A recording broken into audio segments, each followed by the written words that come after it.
বৃষ্টিতে জলবন্দী Onda girls high school. এই পরিস্থিতিতে স্কুলের পরীক্ষা বাতিল করল স্কুল কর্তৃপক্ষ। জমা জল বের করতে লাগানো হলো পাম্প। বৃষ্টির জলে জলবন্দী বাঁকুড়ার Onda girls high school campus. বৃষ্টির জমা জলে জল থই থই অবস্থা স্কুল ক্যাম্পাস। স্কুলের গার্লস হোস্টেল পুরোপুরি জলবন্দী পরিস্থিতি। স্কুলের জমা জল বের করতে লাগানো হলো পাম্প। ছাত্রীদের কথা মাথায় রেখেই স্কুলের এই পরিস্থিতির জন্য শুক্রবারের পরীক্ষা বাতিল করল স্কুল কর্তৃপক্ষ। স্কুল কর্তৃপক্ষের দাবি, প্রতি বছর এই সমস্যার মধ্যে পড়ছে স্কুল। স্কুলের জল বেরোনোর কোনো নিকাশি ব্যবস্থা নেই। বারবার সব দপ্তরের জল নিকাশি ব্যবস্থার জন্য দরবার করা হলেও সমস্যার সমাধান হয়নি। তাই বেশি বৃষ্টি হলেই স্কুলের এই অবস্থা তৈরি হচ্ছে। স্কুলের ছাত্রীরা সমস্যায় পড়ছে। একই দাবি করেছেন স্কুলের সভাপতি। স্থানীয়দের দাবি, নিকাশি ব্যবস্থা না থাকার কারণে এই পরিণতি হচ্ছে। Bureau report, S news Bangla. জোরে বলবো, ওন্দা গার্লস স্কুলতে জলে ভাসছে কেন?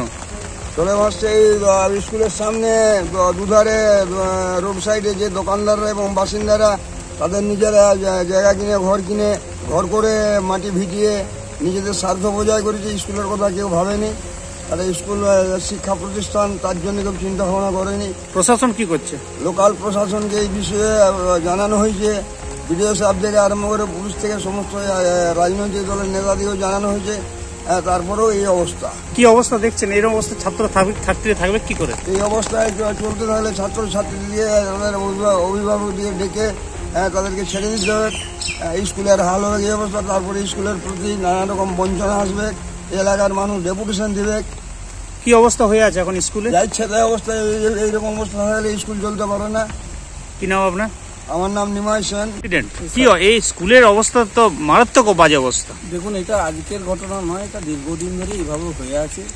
এই ড্রেনেজ সিস্টেমটা এই সোসাইটিতে কোনো জায়গায় নেই। বিভিন্নভাবে আমরা চেষ্টা করছি যে এটাকে কীভাবে জলটাকে পাস করা যায়, কিন্তু কোনো পরিস্থিতি আমরা সেটাকে পাচ্ছি না। প্রতি বছরই আমরা এই সমস্যার সম্মুখীন হচ্ছি। আমি আবেদন প্রতিটা কর্তৃপক্ষ দপ্তরে করেছি, তারাও যথেষ্ট সচেতন রয়েছেন, তারা যোগাযোগ রাখছেন। এই পরিস্থিতিতে এখন কি করা যায় সামনের দিকে আমরা চিন্তায় আছি এবং আমরা চিন্তা করছি যে এটা পরিস্থিতিটা তাড়াতাড়ি ঊর্ধ্বতন কর্তৃপক্ষ এটা এফেক্টিভ মেজার নেবেন। পুরো ক্যাম্পাস তো জলে ডুবে আছে। পুরো ক্যাম্পাস জলে ডুবে আছে, যেহেতু এনএইচ এর পাশে কোনো ড্রেনেজ সিস্টেম নেই। সেই ড্রেনেজ সিস্টেম না থাকার জন্য জলটা পাস করতে পারছি না। লো লাইন গ্রাউন্ডে আমার স্কুল অবস্থান করছে। হোস্টেল তো জলপূর্ণ।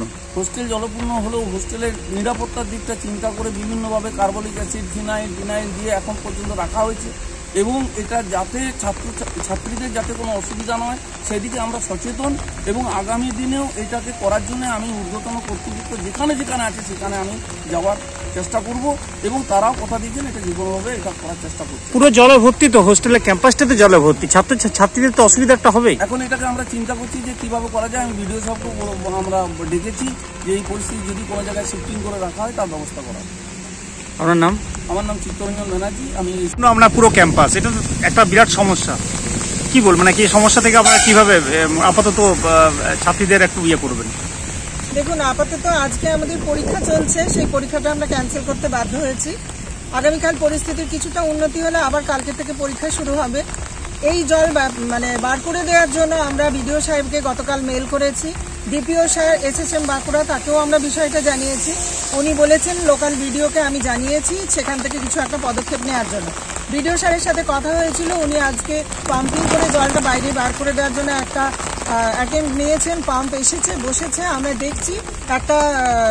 একটা ড্রেন বন্ধ ছিল কিছুটা, সেটা আমরা খুলে দিয়ে জলটা কিছুটা পাস অলরেডি করতে পেরেছি।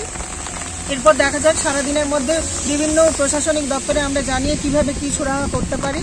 সুরাহা তো করতেই হবে, এইভাবে জলমগ্ন অবস্থায় থাকা যাবে না। প্রত্যেক বছর তো আপনারা ফেসিং করছেন এই প্রবলেমটা। প্রত্যেক বছর আমরা জানিয়েছি, পঞ্চায়েত সমিতি, ডিএম অফিসে পর্যন্ত, গ্রিভেন্স আমি জানিয়েছি, কিন্তু এখনো পর্যন্ত এর কোনো সুরাহা আমি দেখতে পাচ্ছি না। এই বছরও এই অবস্থাটা ফেস করতে হবে আমি ভাবিনি।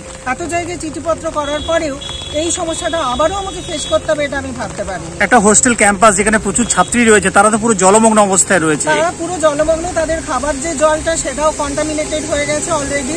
আমি বলেছি সেক্ষেত্রে আমার স্কুলটা কিছুটা উঁচু জায়গায় অবস্থিত, সেজন্য আমাদের স্কুলের যে জল যেখানে মিড ডে মিল রান্না হয় আমি সেইখান থেকে আজকের জন্য ওদের খাওয়া দাওয়ার বন্দোবস্ত করছি।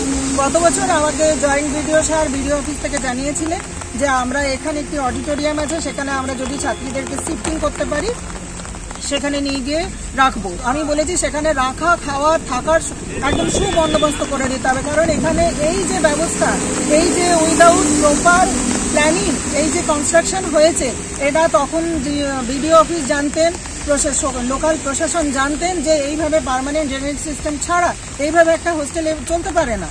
কিন্তু এতদিন পর্যন্ত 2014 সালে টাইপ 4 হোস্টেল কমপ্লিট হয়েছে, 2007 সালে টাইপ 3 হোস্টেলটা কমপ্লিট হয়েছে।